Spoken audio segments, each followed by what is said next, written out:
Hey, what's up mga lodi natin dyan? Good morning, DJL Sports TV. Nagbabalik po mga idol. So for today's video mga idol, tara mag-react tayo dito kay Boxer Short. Attorney Tolentino ang ating malupit na analyst mga idol. Dito sa kanyang video na pinamagatang Inoue nahaharap sa demanda. Gustong tanggalan ng belt ng W dito kay Murjon Akmadalib mga idol. Ang alaga ni Mushroom or Eddie Hearn mga idol. Dahil hindi nga nilabanan itong si Murjon Akmadalib na bypass kumbaga mga idol. So maaring matanggal ang belt dito mga idol. So panoorin natin kung ano ang masasabi ni Attorney Ed Tolentino mga idol, ating malupit na analyst. So please mga idol, don't forget to like and subscribe sa kanyang YouTube channel, Attorney Ed Tolentino Boxer Short. Let's go mga idol. Ayan na.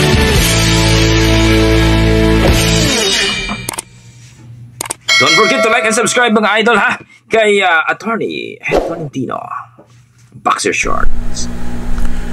Isang magandang araw ng bakbakan mga kaibigan. Welcome po sa Boxer Shorts. Ako si Attorney Ed Tolentino, kasama ninyo sa usapang boxing. Dito sa Boxer Shorts, hindi po tayo nagpapamonetize. Kaya handog ko sa inyo straightforward opinion. Walang halong komisyon, walang theatrics, walang mga dramatics. At ngayon pag-usapan po natin ang isang nagbabagang issue sa larangan ng pro boxing. Ang dating unified junior featherweight o super bantamweight champion na si Murjon Akmadaliev ng Uzbekistan nagbanta ng demanda kontra sa undisputed junior featherweight champion na si Naoya Inoue ng Japan. Giit ni Akmadaliev na bypass siya bilang WBA number 1 rank contender nitong si Inoue. Kaya naman tingin niya siya dapat ang makalaban ni Naoya Inoue. Pag-uusapan po natin sa lingguhayang inyong maintindihan ano ang ugat ng banta ng demandang ito ni Murjon Akmadaliev. Pangalawa, meron bang pundasyon o nilalaman ang kanyang binabalak na asunto? At ano ang gagawin o ginawa ng WBA para maayos ang sigulot na ito? Lahat po yan sa lingguhayang inyong maintindihan dito lamang sa Boxer Shorts. Ayan. At nagbabalik po ang Boxer Shorts mga kaibigan, Attorney Ed Tolentino, kasama ninyo sa inyong corner. Pag-usapan po natin itong banta ng demanda o asunto ni Murjon Akmadaliev ng Uzbekistan kontra sa reigning undisputed junior featherweight champion na si Naoya the Monster Inoue ng Japan. Ano ba ang pinagkaugatan nitong nasabing hidwaan sa dalawang boksingero? Alam niyo mga kaibigan, ito si Akmadaliev, siya po ay dating unified WBA IBF Junior Featherweight Champion. Itong dalawang koronang ito ay isinuko ni Akmadaliev kay Marlon Tapales noong April 2023. Natalo po by decision si Akmadaliev. Ito namang si Tapales, isinuko naman yung kanyang koronang nakuha kay Naoya Inoue in their unified showdown in December 2023. So sa pagkakapanalo ni Inoue kay Tapales, nakuha po niya ang all 4 major belts sa junior featherweight o 122-pound division. Siya na po ang may tangan ng WBC, WBA, WBO at IBF Junior Featherweight Championship. Now bilang undisputed champion mga kaibigan, si Inoue ay obligado na idepensa ang corona sa number 1 rank contender ng bawat organization. So apat po yan na number 1 contender. Siya po ay obligado na idepensa ito on a rotation basis. So nitong May mga kaibigan, nauna na ang WBC number 1 rank contender na si Luis Neri ng Mexico. Siya po ay pinatulog ni Naoya Inoue doon sa Japan. Now next in line naman yung number 1 rank contender ng WBA nitong nakaraang September 2024. Dito po nagkaproblema sapagkat ang number 1 rank contender ng WBA ay si Murjon Akmadaliev. Sa halip, binaypas po siya ni Inoue at pinili ni Inoue si TJ Doheny na hindi naman number 1 rank contender ng WBA. Ang alegasyon o ang rason ni Inoue mas kilala daw sa Japan itong si Doheny at mas kikita itong laban kontra kay Doheny. Bagay na ika nga inopose ni Murjon Akmadaliev. Pero natuloy pa rin po ang laban mga kaibigan and predictably binugbog lang ni Inoue itong si TJ Doheny. Ngayon, naka-schedule na po ang susunod na laban ni Inoue. Ito naman ay kontra sa IBF number 1 contender na si Sam Goodman ng Australia. So, next in line naman ang IBF. Hindi na po nakapagtimpe itong si Murodjon Akhmadaliev. At sinabi niya, teka muna, binaypas mo ko as number 1 rank contender ng WBA. Ako dapat muna ang iyong makalaban sapagkat hindi mo sinunod yung rotation. Ang usapan, kapag ikay undisputed champion, ididepensa mo ang 4 na corona kontra sa number 1 rank contender ng bawat organization. So, giit ni Akhmadaliev, binaypas mo ako, Inoue. So, dapat baliwala ang laban kay Goodman. Ako muna ang asikasuhin mo. Tuloy pa rin po ang laban ni Inoue at ni Goodman. Mangyayari po yan this coming December 24, 2024, diyan sa teritoryo ni Inoue sa Japan.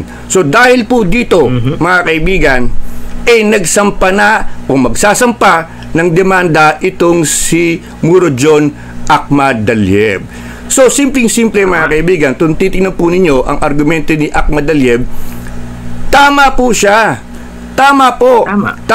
Siya po talaga dapat ang inilaban kay Inoue at hindi si TJ Doheny. Nakakapagtaka na pinayagan ng WBA yung laban kay Doheny. Ang giit ni Akhmadaliev, hindi naman ako injured. Wala naman akong problema.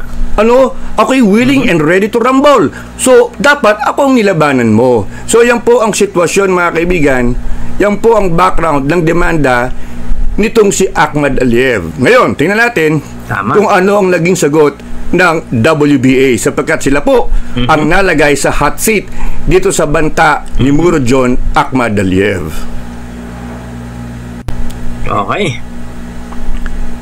At eto nga po mga kaibigan, base sa ating analysis, ay meron po talagang karapatan itong si Akhmadaliev na hilingin na ilaban siya kay Naoya Inoue sapagkat binaypas po siya noong September as the number 1 rank contender ng WBA. Sa halip, nilabanan ni Inoue si TJ Doheny. Alam nyo mga kaibigan, alam ng WBA na nagkamali po sila. Kaya gumagawa sila ngayon ng solusyon.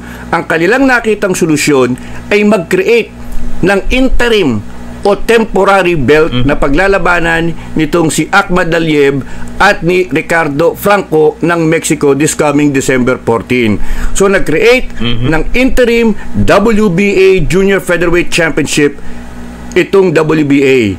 Bakanting titulo na paglalabanan nitong si Akhmadaliev at ni Ricardo Franco. Ang agreement, kung sino mananalo, kung sino magiging interim champion, siya po ay susunod kay Inoue. So, alam nyo mga kaibigan, ang interim, ito po yung temporary belt lamang. Usually po ito, ginagawa ng mga organization kapag yung defending champion na injured o wala sa posisyon para idepensa ang kanyang corona. Siyempre, malulugi ang WBA. Kung inactive yung kanilang champion, magkikreate muna sila ng temporary belt, interim lamang. Kung hindi na bumalik yung kampiyon, maaaring i-promote na to regular champion yung temporary o interim champion. Pero giit ni Akhmadaliev, okay, ginawan mo ako ng interim title WBA, pero gusto ko pa rin yung totoong titulo. Sabi ni Murodjon Akhmadaliev, interim lang to sa panandalian lang to Ang gusto ko, yung totoong laban, yung totoong belt na hawak ngayon ni Naoya Inoue. Pero sabi ng WBA, iyan muna, bigyan ka muna namin ng sarili mong laruan, temporary, para wag ka nang medyo magputak dyan. Yan po ang naging desisyon ng WBA. So for now, maaaring makontento muna dito si Akhmadaliev. Now, sabi naman ni promoter Bob Arum, si Arum po nagpo-promote ng laban ni Inoue outside Japan. Sabi ni Bob Arum kay Akhmadaliev, maghintay ka na lang. Magiging sulit naman kung maghihintay ka ng matagal. Sapagkat pag nakalaban mo si Inoue, ang sabi ni Bob Arum, ay super laki ang iyong kikitain. Lalaban ka dyan sa temporary o interim belt. Bare-bare lang makakuha mo, baka matalo ka pa. Maghintay ka na lang at mas malaki ang bayad sa iyo. Yan ang sabi ni Bob Arum. Pero alam nyo mga kaibigan, mahirap basta paniwalaan yung anunsyo ni Bob Arum. Tingnan po ninyo ang career path ni Inoue. Pagkatapos ng kanyang depensa kay Sam Goodman this December, kapag nanalo si Inoue, next in line naman yung WBO rank number 1 contender. Hindi pa rin si Akhmadaliev, mga kaibigan. Maaaring si Carl James Martin ito o kung sino man yung rank number 1 ng WBA, yun po ang next in line. Pero ang plano ni Bob Arum, baka umakyat na sa featherweight itong si Inoue by next year. Pag nangyari yan mga kaibigan, pwedeng ibakante na ni Inoue yung all 4 belts. So, ang mangyayari dito mga kaibigan, pinaghintay sa wala si Akhmad Aliyev. Yung pangako ni Arum, maghintay ka na lang, bibigyan ka namin ng malaking payday kapag naghintay ka, maaaring gimmick lang yun.